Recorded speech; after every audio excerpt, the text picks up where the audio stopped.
Welcome to episode 183 of the Grow Your Independent Consulting Business podcast. This is Melisa Liberman, and today I have a kind of a fun episode for you. I'm excited to talk with you about this because really at the end of the day, you might have a client or some clients that you're not counting, that you're overlooking. And I want to bring this to your attention and help you to see that you're overlooking these clients and why it matters and why it might be beneficial to your business to really recognize these clients. So that is what we're talking about today. The impetus for this episode came from a call that I had with my own coach. I've talked about this before, but I've got two coaches at the moment. I obviously believe heavily in coaching and have gained such great impact. I definitely wouldn't be where I'm at without having a coach at all times. Anyway, so I was meeting with my coach the other day, and she really brought something to my attention that was kind of shocking to me. I just hadn't thought about what I was doing in this way that I'm about to share with you. And so I started thinking about you in the audience and how this could apply to your business and where you might be really having the same blind spot that I had. And so I just had to bring this to your attention here as soon as possible. So here's what happened. I was talking with my coach about my goals for the rest of the year, and we were just working through plans and strategies and all of that kind of thing. And I honestly don't remember how it came up at all at this point, and it probably doesn't matter. But what we realized was through this course of this conversation and really thinking through my plans for the remainder of the year, we uncovered the fact that I actually have two clients that I'm not counting as clients. And things started unraveling from there in a really good way. And I want to bring this to your attention because you may be in the same boat that I'm in. And I'll tell you what these types of clients are here in a moment and why it matters. And then how you can really, by recognizing these clients, how it can benefit you and your business to count them. So I'll tell you more about this story here in a moment. But first, we'll just dive into the agenda itself. So we'll talk today about who are these types of overlooked clients that you might have. I'll tell you who mine are here in a minute, and then who you might be overlooking in your own business. And then I'll share with you several case studies just to help bring this to life, to help you to see how counting these types of clients in your business will benefit you in a variety of different ways. And then we'll wrap up today's episode with a couple of questions to help you put the episode into action. All right. So before we do, though, I do want to encourage you to go take the companion to this episode. It's the consulting offer assessment. I shared it with you a couple of weeks ago. We were talking about executive coaching, if you heard that episode. And I realized through my podcast producer and others that the link wasn't working. So I want to bring this to your attention again. It is now fixed. It took a bit more effort than I thought it would to fix it, but it's consultingoffer.expert. And it is a scorecard that helps you to evaluate your offers in your business in line with what we're talking about today. Are there any missing offers or missing types of clients that you are not recognizing? And it gives you a scorecard on priorities on where you can improve those offers to help you increase your revenue, increase your fulfillment, increase the type and quality of work that you're able to land. So that you can go find that at consultingoffer.expert.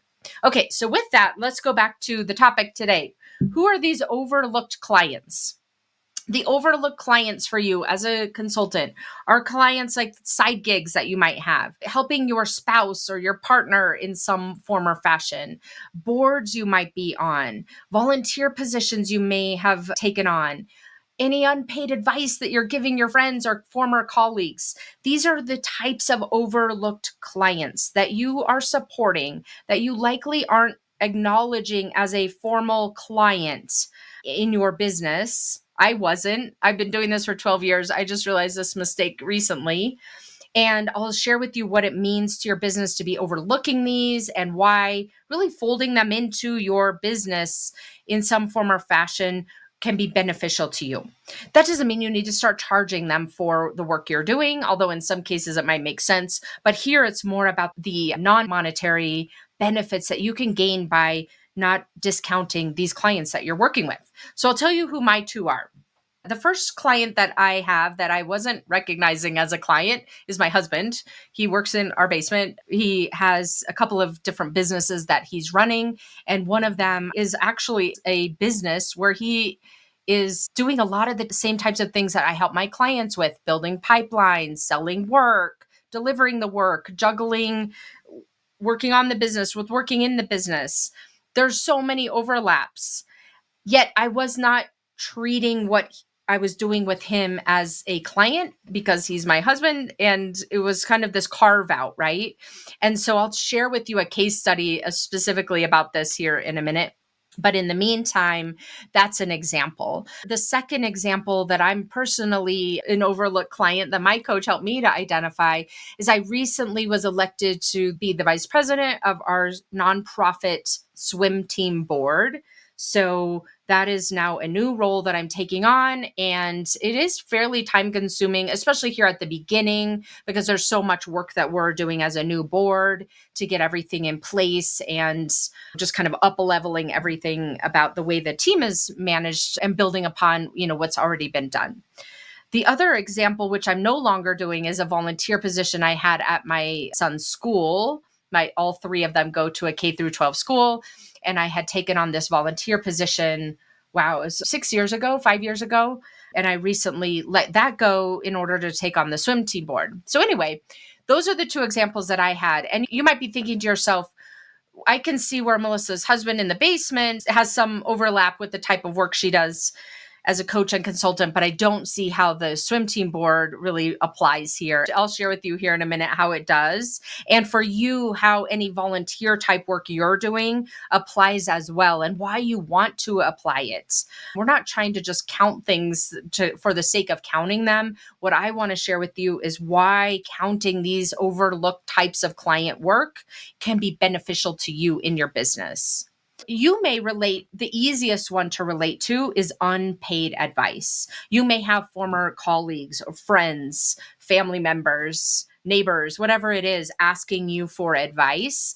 And so when you're giving that advice, it might just feel helpful. It might feel like something you just want to be doing. And it's something that commonly happens because of the type of person you are and what you love doing as a consultant. And I want to encourage you to think about those as also maybe at one bucket of clients or several clients, however it makes sense. We'll figure that out here as we unwrap this episode and why it would make sense for you to start really treating that work that you're doing, the unpaid advice, as a client. Okay, so now what we're going to do is move on to why do these unpaid or overlooked clients matter? Why does it matter? For example, the swim team board or what my husband is doing in the basement. Why does it matter? Well, it matters for two reasons, two primary reasons. Number one, you have unrecognized costs. The way you're spending your time is one of them, right? For me, it's been half days on the weekends working on the swim team board, 6 or 7 hours, 8 hours a weekend. That's an unrecognized cost by time. I'm not using client time per se for it. It's in nights and weekends, but I'm using overall time and mental capacity that I've got. For you, similarly, when you're answering questions or hopping on a call for someone to pick your brain, that is time that you're expending, mental energy that you're expending. I know for me, I get sometimes very wrapped up in doing things correctly, or other organizations should do them correctly, and the amount of time that I've got to take to really keep my brain in check. For example, with the swim team, that's a lot of mental energy. Those are unrecognized costs a lot of times when we're not thinking about these types of engagements or types of work that we're doing as true clients of ours.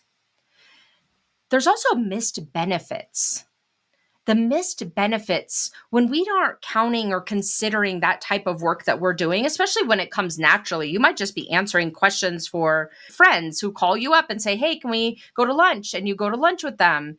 When you're not counting that experience or that time that you're spending or that advice that you're giving to them as a true type of client, you're not incorporating that into the experiences that you bring to the table. When you think about it from a marketing and sales perspective, when you think about the case studies that you have, for example, or the types of scenarios or the commonalities across clients, when you're not counting that unpaid work or the work that doesn't feel like consulting or naturally look like other consulting, the same as other consulting engagements, then you're missing out on that opportunity to think about the benefits that it might bring to your business and or to your own clients. You're also missing an opportunity to capture and apply learnings that could apply to your own business or to your clients. And you could be missing out on an opportunity to set and enforce boundaries. There are a lot of benefits from this type of work, even when you're not getting paid. So don't misconstrue this that I'm saying to you, well, you should treat everyone as a client and then charge them. That's not what I'm saying. I'm not going to charge the swim team, nor would they pay me to do this work. I chose to take on this board position. Now, with my husband, I might actually start charging him, his business rather, but that's probably for the tax advantage more than anything, right? So the point here is, when you think about all of the type of consulting work that you're doing, whether it's paid or unpaid, there are a lot of unrecognized benefits when you're limiting who you're thinking about on your client roster. And start thinking about this in a much broader sense of who is truly on your client roster. You might be doing volunteer work like I was at the school, or you might be on a board of some sort, nonprofit or a for-profit board, or you might be working with a friend or a spouse or a former colleague, just giving advice on a regular basis or an irregular basis, whatever that is. So for you, really thinking about all of those types of interactions as clients, and then as a result, capturing the benefits of doing this work that you're already doing, it can be so beneficial to you and your business and ultimately to your bottom line. So let's talk more about what this could look like for you through 3 case studies that I have to share with you here, so that you can really see what the benefits are that you could be missing, and think about who you're not capturing on your client roster who could have a spot there, and how that could ultimately benefit you, either because you're missing out on benefits by not thinking about them as a client, or because you have some costs that you're not really accounting for that are important when you're thinking about and weighing the opportunity cost of continuing forward with these types of initiatives or support or advice that you're giving. So let me give you a first couple of examples, one from that I will share with you personally, and then I'll give you a third example that is from one of my clients who's a consultant as well. Okay, so the first example is the swim team board. When I first started, and it was recent, when I first started a couple of months ago, I just saw it as a third thing, like looking at, or even fourth thing, really. Number 1, I've got my family. Number 2, I've got my business. Number 3, I've got my personal goals. And so this kind of became a fourth thing.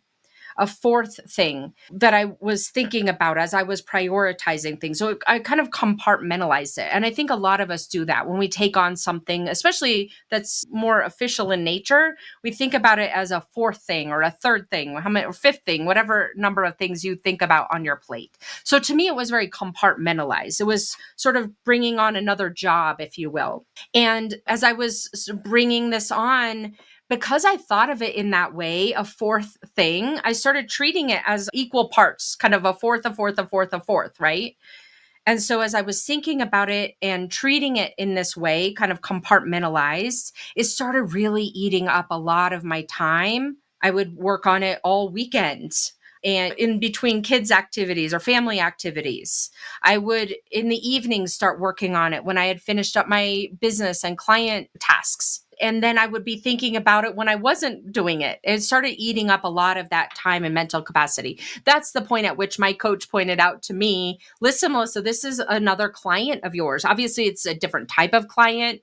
It's a nonprofit swim team. You aren't working with nonprofits or sports teams, but it is a type of client where you're doing a lot of consultancy, coaching type work. So let's put it on the client roster and recognize it like that.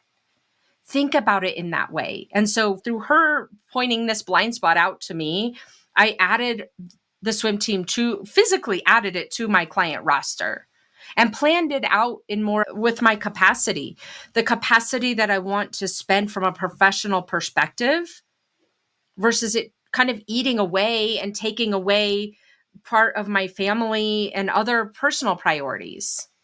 It was such an interesting way to start thinking about it. Instead of sort of thinking about, now I've got 4 things taking a portion of the pie, I started thinking about, okay, I'm going to increase some capacity on my business side because I want to add this non-planned client time. But I also want to treat it in a way that is like a client, where it's much more intentional, where it's much more allocated. This is the amount of time box that I'm going to give it. And where it's much more incorporated into a lot of the business processes that I already have that are working, including productizing ideas that come out of it. That's the biggest piece for me right now, is that not only have I given it a good spot for the time that I'm allocating to it in an intentional way, but I'm also treating the processes that I use to deliver for my own clients and applying those to this position that I've taken on. And the learnings that I'm taking from the work that I'm doing on the swim team board, before I was kind of compartmentalizing these and thinking it's not the same. When I started thinking about them as a client, I started seeing so many overlaps of how I could be more efficient with the work I am doing for the swim team board, that the learnings that I'm having from both my clients, my regular type of clients, can apply to the swim team board and vice versa. It's kind of like a new experimental box that I've got now, where I'm able to experiment with things like change management and communication, and then fold that back over into the regular type of business that I'm doing, versus having it so compartmentalized that you don't even really look for the overlaps. That's what I've been seeing. I am now able to leverage a lot of the processes that I use in my business for client delivery. It helps me to better protect my mental costs that I'm putting against the swim team board, the mental energy that I'm using up, because I've already put processes and techniques and tools in place to protect my mental energy that can help me to be most effective for my clients. Now, because I'm seeing the swim team board as a client, it helps me to just replicate those types of things when before I didn't really see the overlap. It helps me to create so much more flow with the way I'm supporting the swim team board versus feeling like it's a conflict or an either or choosing between. So for you, when you think about any type of client you might be supporting and not really counting as a client because they're not paying you, or they're not leveraging your services in the same type of way as your other consulting clients, think about how could that overlap be in place for you, and to have kind of that back and forth learnings when you fold them in, and because you're folding them into your client roster. How could ideas that you're coming up with by even just supporting a former colleague through kind of pick your brain type of conversations, if you treated that as a true client and recognize the time that you're spending, maybe it's only an hour a month, but recognizing that time that you're spending and treating them as a true client, then they kind of get sucked into your normal client processes and support. And as a result, you're able to take advantage of and recognize where what you're doing with that particular person or organization can apply to the other clients and to your overall offering and to the overall way you deliver for clients. So that's the first example I have to share with you. How a swim team board, or maybe you're on the board of your church or another type of nonprofit organization, that can apply, that treat them like a client and just be so curious about how could this benefit you in your business rather than kind of taking away from anything. Okay, let me give you this second example, which is my husband's business that he's been running and working to increase the health of his pipeline and increase the revenue per client. Those are the goals that he's had. And this is obviously what I do for a living. You may be more in the vein of, we heard from Stephen and Olivia a couple of weeks ago about how to run a business really effectively as a couple. Or it could be more like the situation that my husband and I are in, which is we know for sure that we are not great at working together in the business sense. So we try to keep these things kind of separated, although, of course we have conversations about it and that kind of thing. I'll tell you another time of the story where he fired me once. Actually, now that I brought it up, I'll tell you the story. A long time ago, he had been deployed to Afghanistan. I was working full-time in corporate, but also helping to oversee his business that had an office manager. And anyway, while he was deployed, we figured out that that office manager had been stealing. There's a better way to say it, but I can't remember the word right now. Basically been stealing from the business. And so I had to fire her, I had to take over some of this bookkeeping essentially while he was deployed. When he came back, I had to tell him all these things that had happened. I didn't tell him while he was there. He didn't really need the distraction. And anyway, so I kept doing this bookkeeping along with my super intense executive job in my corporate role. And I was not good at it. I didn't like it. I didn't want to do it. I was always late. I barely made the payroll process every other week. So anyway, he fired me, which I deserved and was very happy that he did. Anyway, there's a little bit of a side note here, but the point is that over time, we just realized we're better as parents and spouses than we are at running businesses together. So purposefully from all of that, I've kind of kept my distance from what he's doing downstairs running his business, but he is hitting up against challenges that I help people solve every single day. And so every time I would try to kind of dip my toe in to help him, or he would ask me for something, I would treat it as a favor, or sometimes I would dread helping him or feel frustrated or even resentful and not really thinking about him as a client at all for the reasons I just described to you. I was thinking about more as like, this is a favor I'm doing him. I don't even think he wants the help. And it just kind of created this tension. So anyway, through the conversation with my coach, we started recognizing this is also a client. He is also a client. My husband is a client. Whether he wants to be or not is a different topic, but at points in time, he is a client and I can help him. This is what I do all day long, or helping other people solve the types of challenges he's facing. And so the first thing I did was really just qualify him as a client. Do I want to help him? And I realized that it wasn't so cut and dry. There are areas that I do want to help him and that he's open to my help with. And there are other areas that that's not the case. And so I really made a purposeful plan to separate those two things out, making it very clear what I will help him with and getting his buy-in that he wants that help. And then secondarily, enlisting some additional support to fill in the gaps. And then I added him to my client roster. Like I said, I'm not charging him, but I may in the future just from a pure tax perspective. And I gave him some capacity. So he took one of the spots on my roster. That reduces one of the spots that I have available, but I did it on purpose because I qualified him. I qualified that I'm going to be spending this time working on his business for the next 3 or 4 months until we get him where he wants to be, and treating him very like a client, prepping every week, going through the onboarding process, having our weekly recurring calls, setting him up just the way that I do with my clients for support in between calls. He has a true client spot. And the reason why I want to point this out to you, you may have similar scenarios with a spouse or a partner of yours, or it may be more of someone who is a former colleague who's asking you for help with their startup, or a friend who's wanting help with, a challenge that they're having at their job and working through that. Whatever the case may be for you, really, truly treating this situation as a choice that you're intentionally making, qualifying what kind of spot, if any, they get on your roster and in what capacity. Like for me, for example, this concept of really qualifying my husband as a client and in what capacity has helped tremendously. It shifted me from this dread and frustration and feeling like this was a favor I was doing him over to really excitement that I haven't felt in years to help him with what he's doing, because we've worked it in a way that it works for both of us in an explicit way.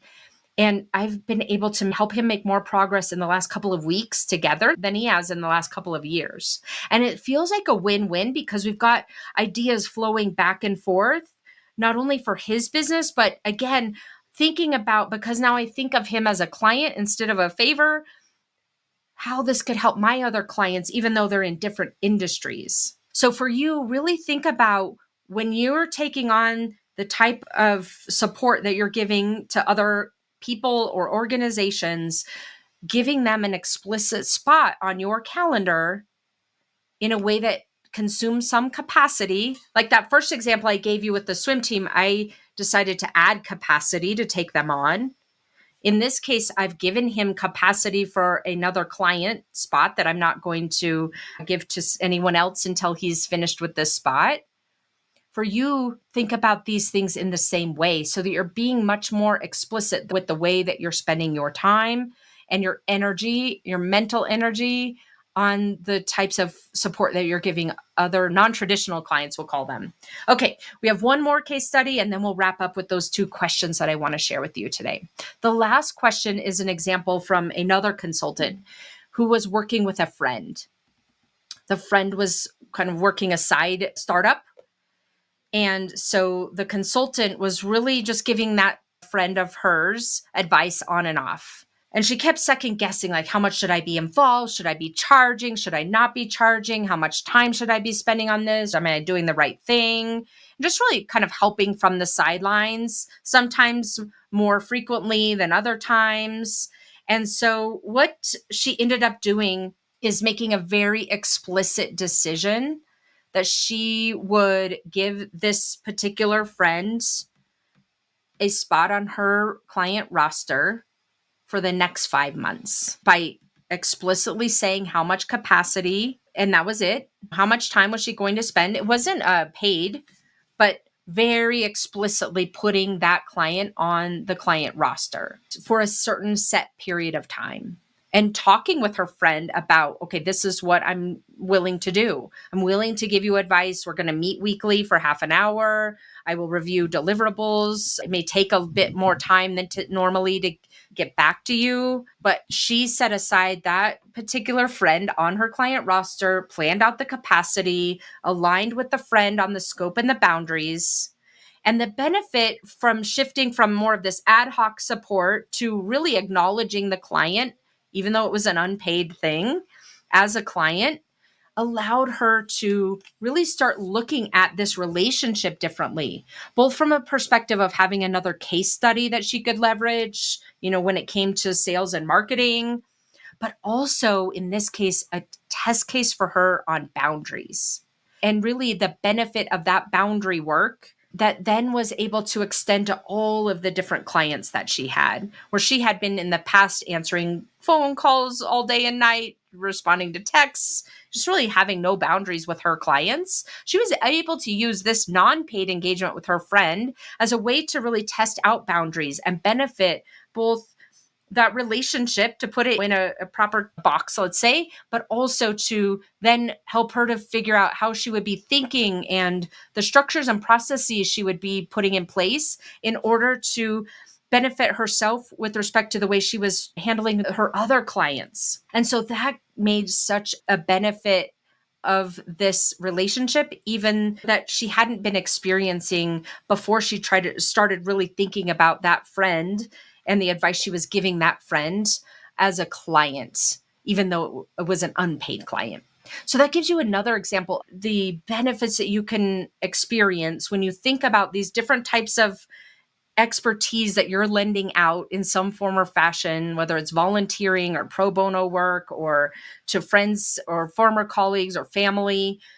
When you start thinking about these and treating them as clients, even when they're unpaid, it can give you the benefits to your own business through things like additional case studies or kind of cross-pollinating concepts where you aren't thinking about them in one scenario. You're able to really transplant them from one scenario to another across industries or examples, and really allows you to think about things from a different vantage point and innovate from a different vantage point that you might have lost the opportunity to do otherwise. So That's why I encourage you as we wrap up today's episode to really be thinking about the type of work that you're doing as an expert, as a consultant, and ask yourself these two questions. What client work are you already doing that you're not counting? And what would the benefits be if you start counting it very intentionally, like I just described to you, so that you can make the most of all the time that you're using, paid and unpaid, for your consulting business and help you to get to the place where you're achieving your business goals further and faster. All right. As we wrap up today's episode, what I would encourage you to do is if you feel like you need help uncovering these same types of blind spots, I encourage you to go apply for a consultation with me at consultmelisa.com. On that call, we will talk about you and your specific scenario and figure out if coaching would be the next best step for you. All right. Thanks for tuning in, and we'll see you again next week. Take care. Thanks for joining me this week on the Grow Your Independent Consulting Business podcast. If you liked today's episode, I have 3 quick next steps for you. First, click subscribe on Apple Podcasts or wherever you listen to make sure you don't miss future episodes. Next, leave me a review in your podcast app so other independent consultants can find and benefit too. And finally, to put the ideas from today's episode into action, head over to melisaliberman.com for the show notes and more resources to help you grow your consulting practice from your first few projects into a full-fledged business. See you next week.